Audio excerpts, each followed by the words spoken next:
Hey everyone, and welcome to Hero's Journey Physio Fitness. Our mission is guiding people to reclaim their health and become self-reliant. I'm your host, Dr. Cameron Hogue, and joining me is my co-host, Annabelle Rios.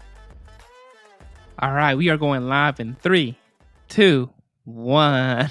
Welcome, guys, to another banger episode of Hero's Journey. I love making Cam laugh right before we start. Get the vibes right. I cannot be broken, man. I cannot be broken. Get your mind, body, and spirit ready for this episode, fellas and cows.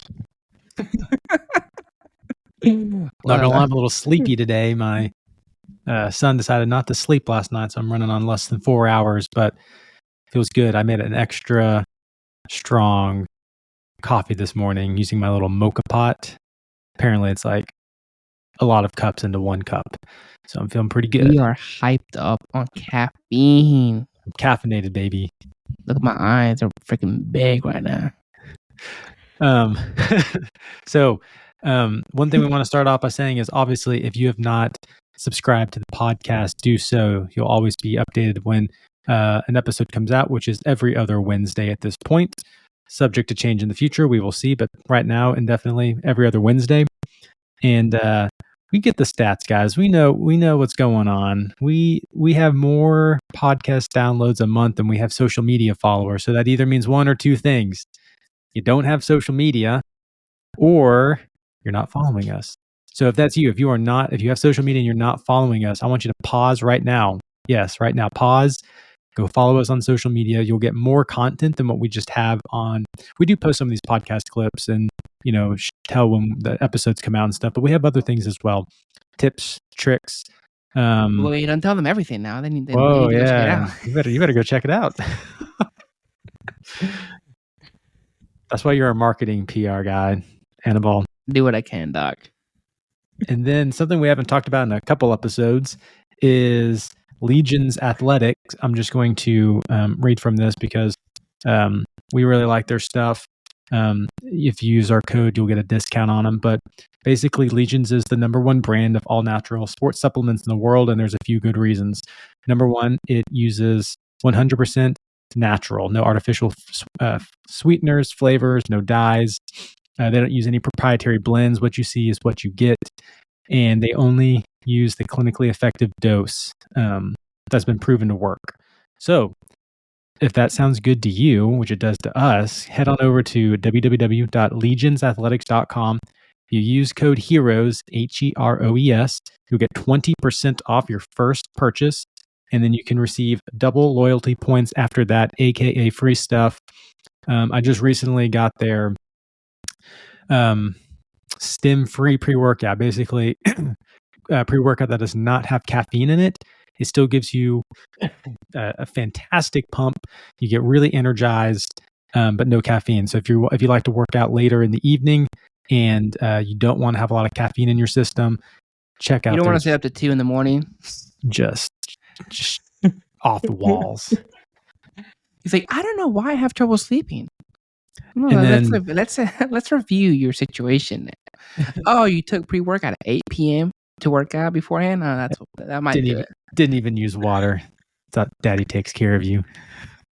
Dry scoop that bad boy. That's right.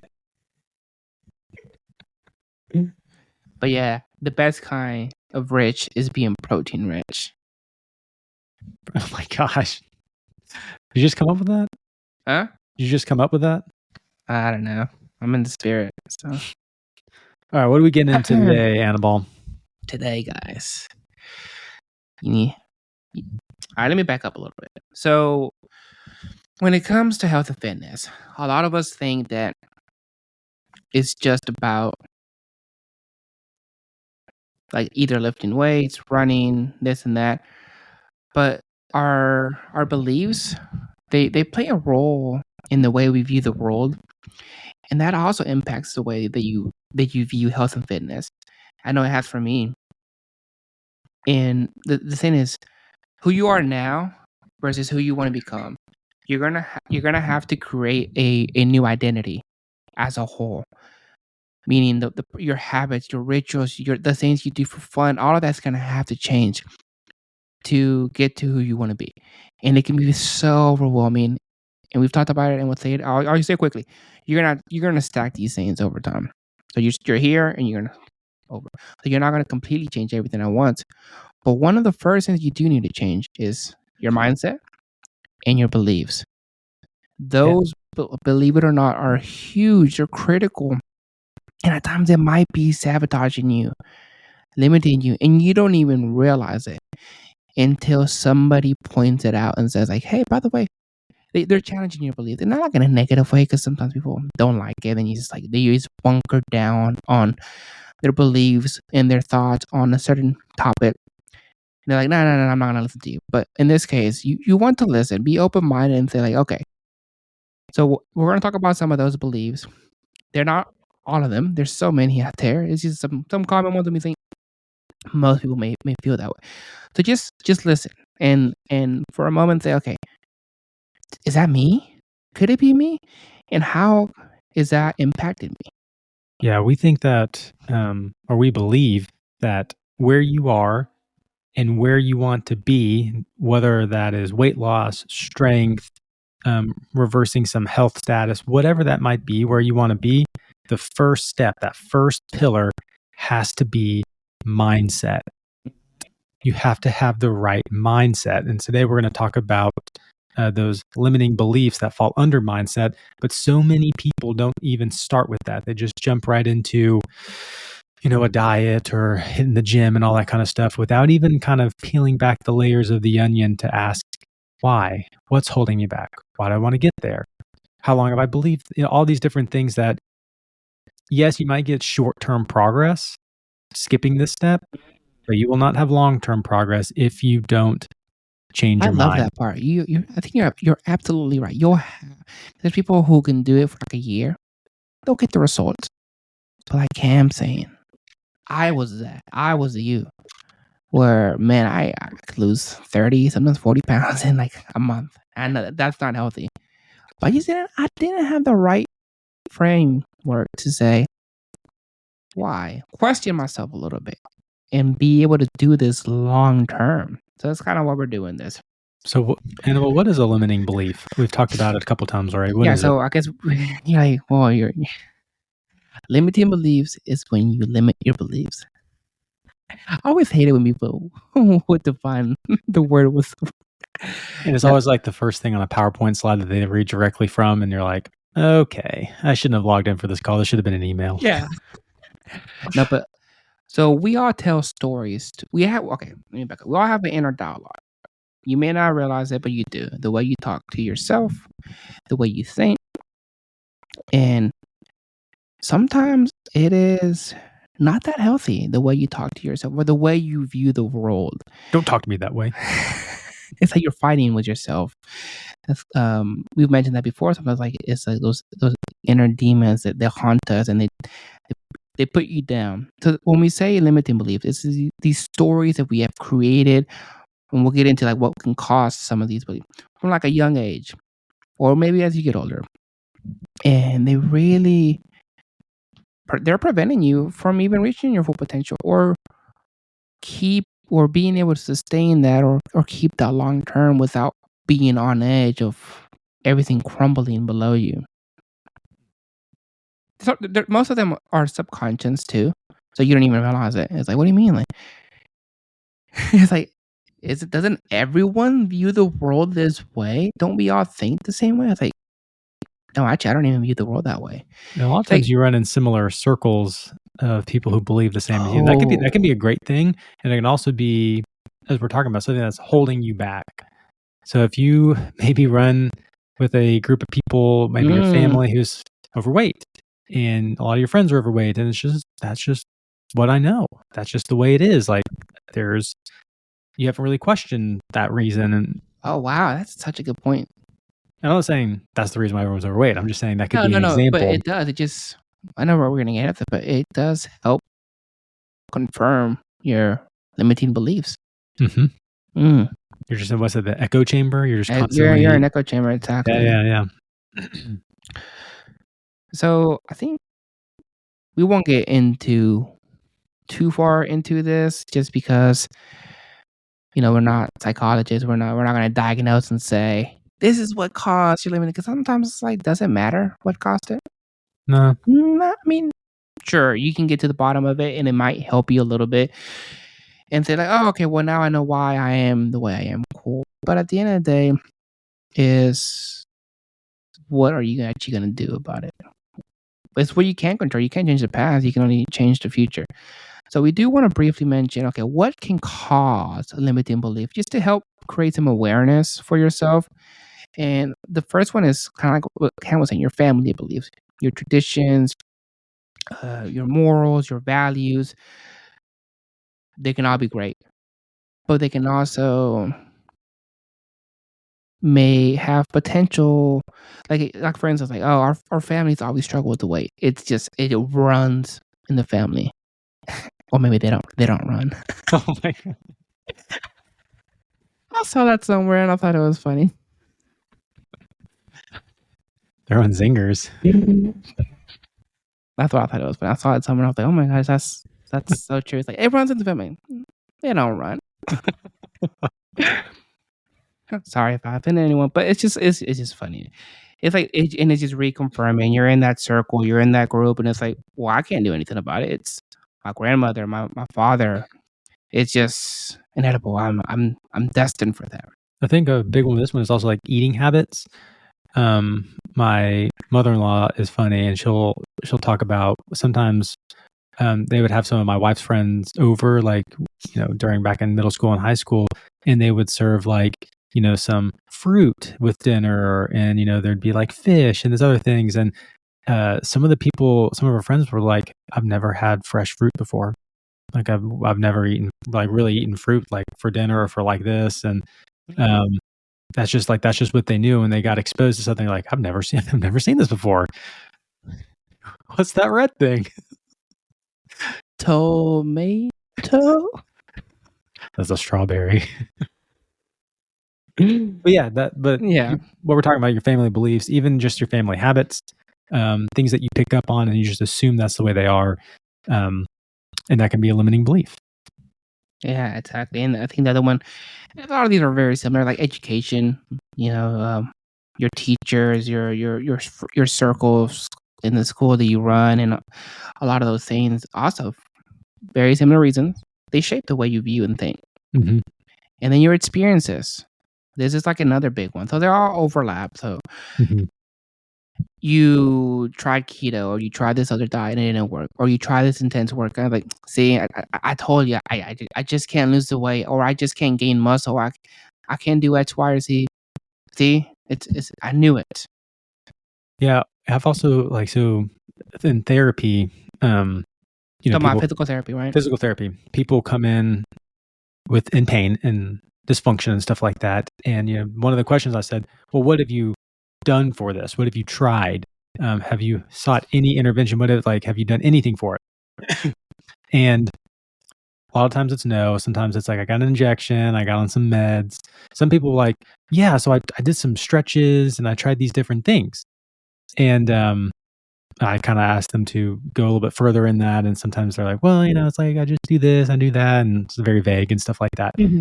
But it's almost in a sense of like, I've already kind of tried the quote unquote physical therapy stuff and it didn't work.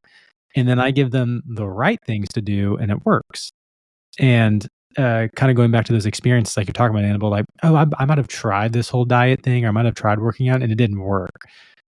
And maybe you just did it wrong. Or maybe there was something else along the way that made it fail. And now you have a limiting belief that thing doesn't work because you had a past failure with it. And I think that's so huge. And that's why we're mentioning this, to kind of challenge those thoughts. Oh, wait a minute. So maybe there was something else that wasn't happening, that wasn't going right, and not just strictly exercising as a whole. So 3 types of limiting belief that we got, that kind of Mark Manthony's an author of, I think it's the third order pattern, how to not give a fuck. First time you said this on this episode. Heyo. But he broke. Don't listen, Aunt Debbie. Oh my gosh. But he broke it. I like the way that he broke it up. He says there's the limiting beliefs about yourself, So they make you feel like you can't do something because something is inherently wrong with you. So I was like, oof, that one was kind of like, you can't do that because you're dumb. You can't do that because Oh man. you. No, I'm serious. Some people have some demons in their house that they gotta they gotta work through, or I'm too weak, or I'm just destined to fail, this and that, and that's why I can't work out or I can't do this. There's the limiting beliefs about the world that makes you feel like you can't do something because no one will let you. I mean, the world is just cruel. It's out to get me. Life is out to get me. I can't change. I can't do it. Every time I try to start a diet, they freaking bring donuts and pizza to the office. I'm telling you, I can't do anything about it. Krispy Kreme hates me. No, what you're saying is true. The world is out to get me.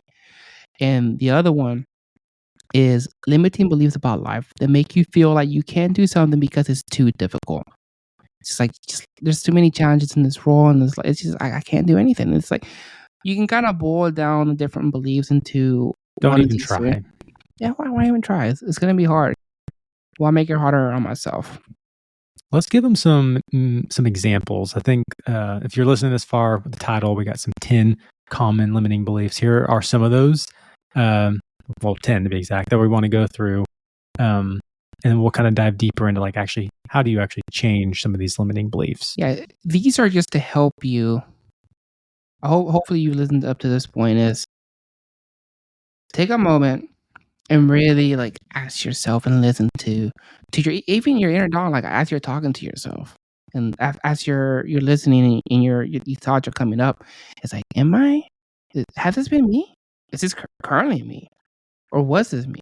So, what's the first one, Cam? Okay, so number one is basically like I'm not good enough, and this can be a comparison thing where you feel inferior either to your peers or your coworkers. A lot of low self-esteem, a lot of self-doubt with this. You need to ask yourself, well, why do I believe that I'm not good enough? What really is going on under the hood here? So yeah, and that one's, I feel like it's a very common one that most people feel like, I'm not special, I'm not good. Like, it's not in my cards for me to change. The other one that's kind of very similar is like, I don't deserve success. Like, again, a lot of this comes down to your self-worth, how you feel and view yourself. And yeah, you think, oh well, I don't really deserve this, or you don't believe that you're worthy of achieving or of happiness or of success. And it could be due to like guilt or self blame for a lot of these different experiences, different ways you view life and the world. Yeah, number 3 is maybe I'm too old or I'm too young. I'm too old to start a business. I'm too old to actually try and figure out this whole health and fitness thing, or I'm too young to start and all that kind of stuff. Like the two different spectrum of like two. Like it's past my time. Yeah. Listen, I'm 50, 60s, whatever I mean. I had my time to change my life around. Now it's too late for me. Or like you say, it's like you feel like I'm just unprepared. Most of the time, I feel like you feel like you're unprepared, unready. Like I need to be older before I can start this health and fitness journey. Yeah, that's a good point. Mm-hmm. It's number 4. It's just I don't have enough resources. Resources meaning time, money, energy. It's like I could do it. I'm too busy, or I don't have the money, or I don't have fill in the blank to actually achieve my health and fitness goal. If I just had more hours in the day, I would work out. If I had more money, I could, buy this one thing that's gonna help me freaking biohack life as a whole. Oh, if I had one of Freaking those biohack. those freaking cold plunges, if I just had 5 brands to buy those fancy cold plunges, I would just transform my life. Hey, don't forget the saunas, bro. Don't forget the saunas. Saunas. And we're not against that, guys. We've talked about it. We'll say it again. Is you need to focus on the foundation, and then you can add this other stuff. The next one. I need more information. That for me was like a big one. I think we've talked about it before, dog. Is you feel the need to learn more, which is great. I'm nothing against learning. And you need to have some, Yeah, but when are you But going to what we're implement? talking about is like, I need to understand it all, maybe even down to like the cellular processes before I even step on a treadmill. Yeah. Yeah. So it's like you need to actually know some information on like what you need to do. But this, what we're talking about, I need more information is analysis by paralysis. Like I just need to Yes. learn more and more and more, and that is causing inaction, and you're limiting yourself. And then also, I want to confess this, guys, but you kind of get a satisfaction from learning. You feel like you did something. Like I've changed. Partly, Mm. I'm not again. We're not against, but you haven't acted on it. Yeah, information is not transformation. Information leads to transformation, but it's not the Yes. same thing. No, and I think we think that it is. Yeah, that's a good point. I'm afraid of failure or rejection. Listen, it doesn't matter what people say or saying. Shouldn't worry Screw about it. them. But we do worry about it though. Yeah. And it prevents you a lot of the times. Like, oh no, but what are they gonna say if I start this health and fitness channel? What if they say, oh Cam, that's not you. You're not a fit individual. You've struggled with why are you trying to change? Why are you trying to do this? I was like, oh, you're right. I don't want to be rejected by my tribe, by my people. That's a big deal. It's a big thing that a lot of people fear. Oh, what if I do fail? And then what are they going to say? Yeah, they told me from the beginning that it wasn't going to work, so I'm not going to do it. And when I do fail, then they're going to just, I told you, Cam, you weren't going to do that whole health and fitness thing. Yeah, so it's a lot of things that that's all up here in your head that you face. What's the next one, Doc? So number 7, very similar to I'm not good enough. This one's like I'm not smart enough, and this one is, what's on your skills? Skills, yeah, I'm not talented enough. Like, and these all can tie together, but it's like, well, I never developed those motor skills back in the day, so like I'm not talented enough to go to the gym to perform some of these things. Like it's just, I'm not coordinated. I stumbled over my own feet. How am I gonna squat? I mean, have you seen some CrossFitters? They're not coordinated. So Ron, I can't. Ron, I can barely even walk. Number 8. What's number 8? The number 8 is, again, so remember how the other one was like the 3 different flavors or where your limited belief is. This one is kind of like the world's out to get you. It's like success is only for the lucky people. And I'm not lucky. I'm the opposite of lucky. I am unlucky. Everything in life has gone against me. And it's like, oof, that one's like, yeah, life is out to get you. Number 9. It's like, I can't change. Can't change. I've tried. I cannot change at all. This one might be one of the biggest ones because if you truly believe you can't change, you won't change. I mean, that's pretty simplistic to put it that way, but like if you really think that you can't lose weight, you won't lose weight. It doesn't matter if you start trying to diet, you try working out. If that is the first roadblock, is that you don't believe you can change, and then you go try to change and you haven't overcome that mindset yet, you're not going to overcome those things. It's going to put you right back to the starting point. It's like most people are right. The person who says they can and the person who says they can't. And then that's kind of hard. It's kind of like we've talked about. Like you can't really help somebody who doesn't want to get help. Oh yeah, it's impossible. It's impossible. Hey, was that with our interview with Paul Horn where he was talking about that guy who's like, hey, I need my dad to start working out. So here's his cell phone number. I need you to call him and get him to work out. Was that on our episode, or was that maybe just something from his channel? Or maybe we were talking about him afterwards with that. Anyway, one of our guests, he was talking about... It was definitely with him, but I don't know if it was recorded or behind the scenes.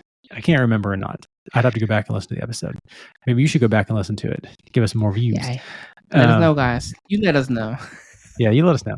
But basically, his dad did not want to change, and this guy was like, look how my life has changed.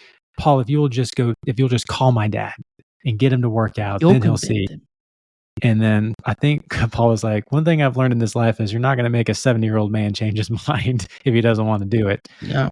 He didn't want to change. So it doesn't matter who calls and talks to him. If it's a guru or some great strength coach, it's just not going to happen. It has to come from you, From within. from within. It's number 10. And like I said, these kind of overlap, but because here's the thing: we all have our reasonings, and we might word it a different way and whatnot. Some might make it age based, some might make it skill based, some might make it like self worth based, the way you view the world. But this last one is most of us to an extent feel like, oh, it's too late to start something new. Whether they're really old, whether they're young, some like whether it's sports when you're younger, it's like, wow, you're in high school, you're starting a sport, or hey, you're 30 and now you're going to college, or you always feel like it's too late. Like I'm 40, I'm trying to get my health and fitness. But it's never too late. Whether the circumstance, whether the age, whether you feel like you don't have the skill, it's never too late to start something new. Agreed.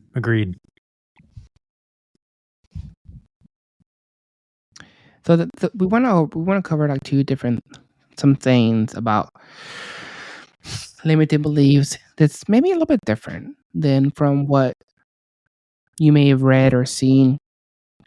And the thing is, most of the time, generally speaking, I know for myself, these limiting beliefs in a way are you're using them in a way to protect yourself from what may happen. Well, if I never start working out, nobody's going to criticize me if this doesn't work. That's a good example. You don't have to worry about the rejection. You don't have to worry about this or that. Or like if I don't start, then I know Joe isn't going to bring pizza to the office and donuts. Because again, you have that view of like the world's out to get you. And you feel like you're going to prevent a lot of pain, a lot of these challenges and setbacks.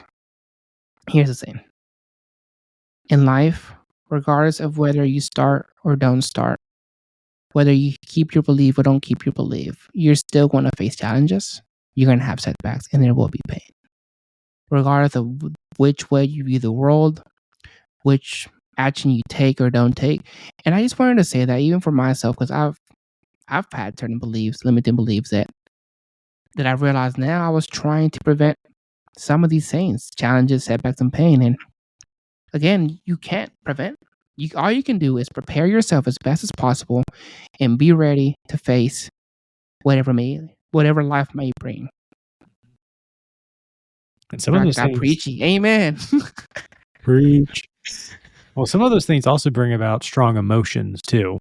And I know before the podcast we were talking about how like emotion plays into some of these like challenges, setbacks, failures, pain points, all that kind of stuff. Oh, yes. So I actually looked up the definition. So this definition, I got from Mark for emotions. What was the name of that book? We'll pin it in the title. Okay. So emotions are your brain's way of telling you something good or bad is happening in your life. First of all, emotions don't tell you the full picture. I hate to break it to you. I'm telling you from personal experience. I myself thought this emotion, this feeling is telling me the full perspective. I'm not saying don't disregard, don't listen to your emotions. You must be stoic in all things. I am fully stoic in all things. I don't feel. You giggle though. I only laugh. That's the only emotion I have is laughter or like straight business. It's my only two emotions that I have. But emotions don't tell you the full picture of everything you're seeing. Even your own perspective at times isn't capturing the full. Like you talk to two people. Okay, let's say there's 5 people. And they all witness something that happened. Everyone, again, from your bringing, your education, your experiences, is going to view that from one perspective, through one lens, and say, this is what I got out of it. What did you get out of it? It's like, I did not see that. What do you mean you saw that? Again, this is what I'm saying. Not that your perspective is wrong, but sometimes it's only capturing a aspect. Even when Kim and I talk about it, I say like, oh, I saw that. I'm viewing this way. And he said that, well, I saw it this way. Again, your emotions are the same way. They're not capturing everything that's happening. Usually in your always scene. right. And Annabelle's sometimes right, but He knows I'm 99% of the time right, 100% of the time. did you just wink? I did. So that's to say is emotions. The reason we're bringing up emotion is we often, very often, based our limiting beliefs on emotions. Mhm. Take what you will with that. Yeah. Going back to what you were saying about like the 5 people witnessing the thing, there's also a thing called confirmation bias. And it's almost like you almost got hit by a car. And then as you're driving home, you see someone else almost get hit by a car, and it just confirms in your mind that people in the city don't know how to drive. And it's like it just so happened that this happened, and it's just confirming a conviction or a belief that you already had. Yeah, That can also be in the literature too. There is such things as when you're making research articles and all that kind of stuff, you're trying to, eliminate bias. But one of those things can be confirmation bias. I literally just saw, a person with this injury, and the next person comes in. I'm like, it's the same thing. It looks the same. Like it's the same thing because I have this confirmation bias in my head that it happens to everyone. Yeah, everyone's got this thing right now because I saw 2 people that have this thing. In the same way in the literature, there can be confirmation bias in terms of how the outcomes and the study is set up and all that kind of stuff. It's almost kind of like when the red car is like, oh my gosh, everybody drives a red car. When you start seeing it, Yep. It's like you're specifically looking for that. It's like the punch buggy game. You ever play the punch bug? Like, Oh yeah. It's like, oh my gosh, there's punch bugs everywhere. We also did beetles too. Did you ever hit for beetles or just buggies? I can't remember. Maybe we did. But it's like you're focusing on that. Your mind can't see anything else except you're looking for that. And the same thing with our limited belief is you're viewing everything through that lens. Yeah. And then when you see someone else going through the same thing, it just confirms that already convicted belief or that limiting belief that you have, that conviction. And I do want to point out these 4 examples that from this article is with confirmation bias is you're not seeking out objective facts. All right, so you're not being objective about the things you're viewing. Cam alluded to this, like interpreting information to support your existing beliefs. Oh, like, well, that's true. And this is another one. You only remember the details that uphold your belief. You disregard that 20-page article that said everything against what you believe, and you only remember that. Again, that's the 4th point is that you ignore the information that challenges your belief. So this article talked about how you can lose weight. It doesn't matter if your 4 or 5 generations of your family couldn't do it, and you can still change. But you read the one part, like, well, maybe blah blah blah blah blah blah. Like, you only remember what you want to see, and you ignore everything else. Yep. You're gonna see what you want to see. This next part is pretty heavy. But heavy in a good way because you're gonna get strong. Yeah, heavy weight, baby. Progressive overload. That's right. For the mind. But they interviewed this hospice nurse. She interviewed people. Yes, and but then she told about her experiences. I mean, you're right. Like I said, he's mostly right most of the time. Yeah, mostly. We were 50-50 right on that. She interviewed a bunch of patients on their deathbed. A hospice nurse cares for people as they're dying, essentially. Like there's no other medication. They're just trying to ease the dying process. And so she interviewed people, and then she, I guess, whether this was this a book or did someone interview her about her? No, she made it a book. Okay, so it's a book. Yeah, the book is called, I think it's called like The Top 5 Regrets of the Dying: A Life Transformed by the Dearly Departed. Okay. Yeah. And some of these might hit home. And as we were going over this episode, I was like, that one hits heavy, but not like the heavy weights. So like the one thing that was a common theme of these patients that were dying was They said, I'm just going to read it. I wish I'd had the courage to live a life true to myself, not the life others expected of me. People not being able to pursue their dreams, their aspirations, but they lived according to what other people thought they should do. And sometimes, as we talked earlier, specifically when it comes to health and fitness, is there might be this expectation of I'm fat, you're fat, we all need to be fat and unhealthy together. Just that's the way it is. And if you try to go against that, you're going to fail. And so a lot of people had the regret of actually not trying. We wanted to share these to, in a way, just give you the insight. Hopefully encouragement. Yeah, like, hey, like live your life, and you can be healthy and fit if that's what you want. Again, it has to come from you. We can't force you. You can listen to all this all you want, but I can't convince All you. these wonderful podcast episodes. It's amazing. Go back and listen to episode 1 to the current. But didn't you work in hospice before or help out with that before and talk? No, my mother-in-law's a hospice nurse. Oh, that's what it was. I knew there were some ties, some family ties there. And it's rough. You're literally on your deathbed, and it's at the end of your life. And most of us live with regret. The other one that they had, the common theme that came up was, I wish I hadn't worked so hard. Individuals often regret spending too much time and energy on their careers at the expense of other important aspects of their lives. So I kind of interpret that as like you're not prioritizing what really matters to you. Mm-hmm. Is you're giving your energy, your time, everything to something that I'm not saying you don't care about it, but deep down in your soul is not what's really bringing you joy. The 3 F's, baby: faith, family, fitness. Boom! I just came with that on the spot. That's probably somewhere. Someone already probably coined that. And but then whatever. food. And then food. After you've got. I'm kidding. But yeah, these are heavy hitting. They kind of hit me when you read them. What's the next one, Duck? Number 3 is I wish I had duck instead of duck. I don't know. Quack. Number 3 is I wish I'd had the courage to express my feelings. And again, that could just be family dynamics, friend dynamics, all that kind of stuff. Like, hey, I really want to get healthy. Yeah. I wish I just would have told somebody or tried to do it. Mm-hmm. What's number 4?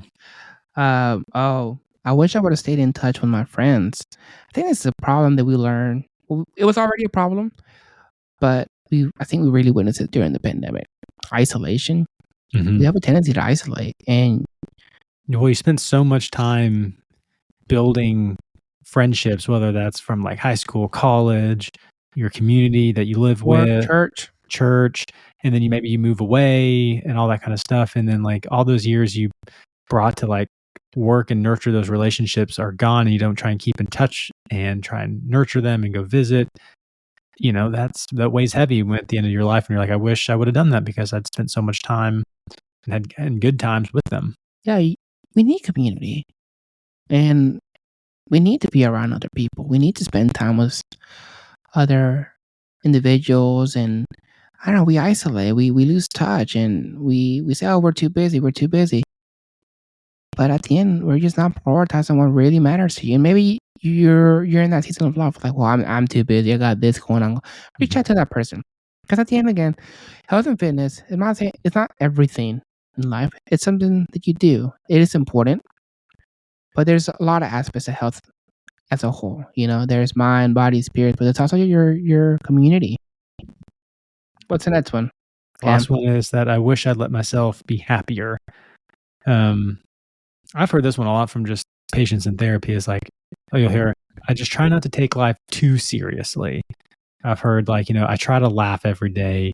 I try to have a good time. And, you meet people who are all business, and maybe that's great for them. But apparently a lot of people had regrets about not taking the time to enjoy life. Being too serious.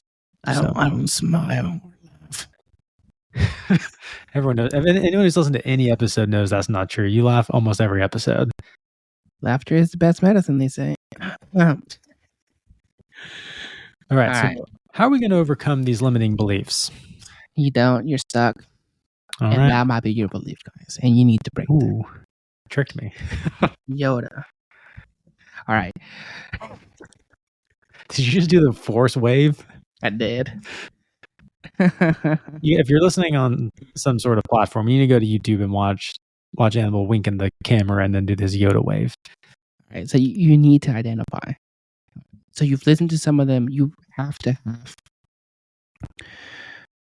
identify. That might be you identified, or maybe asking someone, a trusted person. It has to be a trusted person. It can't be some random person.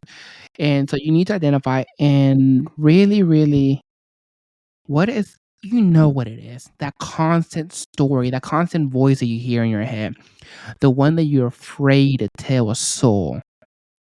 You know what that is. Don't tell us, but tell a trusted friend. Yeah, don't tell me. I don't want to know. Yeah. And so, then, identify what those beliefs are, and then fact check. Fact check some of your current beliefs. Don't just play the scenario all the way through. Don't just I Googled one thing or asked one person. Like, go outside your scope to be able to, or outside your friend group or acquaintances to kind of figure this stuff out. Because you don't want to, you don't want to just see what you want to see. So you really want to check. A good resource for this is go listen to the David Goggins story. Whether that's on he's got a bunch of podcast interviews, but he'll be the one to tell you it's not your situation, it's not your upbringing. He's got a crazy story. But he'll fact check you, and because he fact checks himself.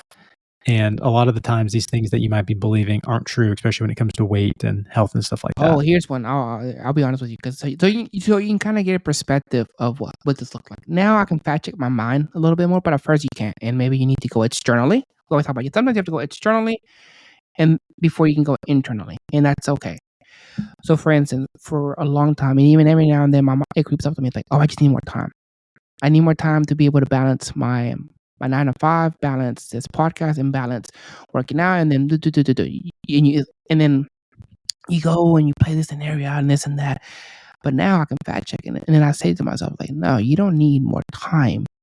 What you need is focus and prioritization. So you're reframing, you're fact checking. You're like, oh, you might say, well, I am not skilled enough. It's like, no, I just haven't studied this yet. And that's how that will look like for you. What's the next way to overcome these beliefs? So we're challenging it, right? You're fact checking, and then ask yourself, like, is this really helping me?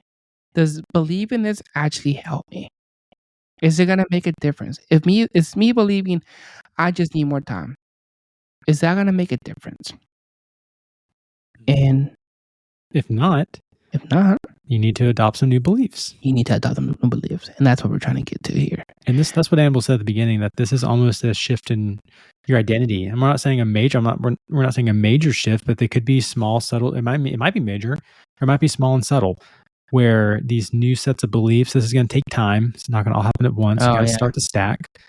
And over time, these things can start to change, and you can actually start to change your behavior and overcome some of these limiting beliefs to help you on your journey. Yeah, there's never going to be the right time. There's always going to be more to learn in life. We cannot prevent any challenges, sadly. And we just got to seek action over inaction. Yeah. So what we want you to do is start with trying to identify what some of these limiting beliefs are in your own life. Maybe re-listen to the episode to kind of work your way through it. And then the big thing is, what are you going to do to break them? What kind of habits, what kind of mindset are you going to adopt to change? Yeah, fact checking them. Yeah, that's all I got, Annabelle. What do you got? All right. Remember, you are human. You should not seek perfection, but daily improvement. All right. See you guys. See you guys.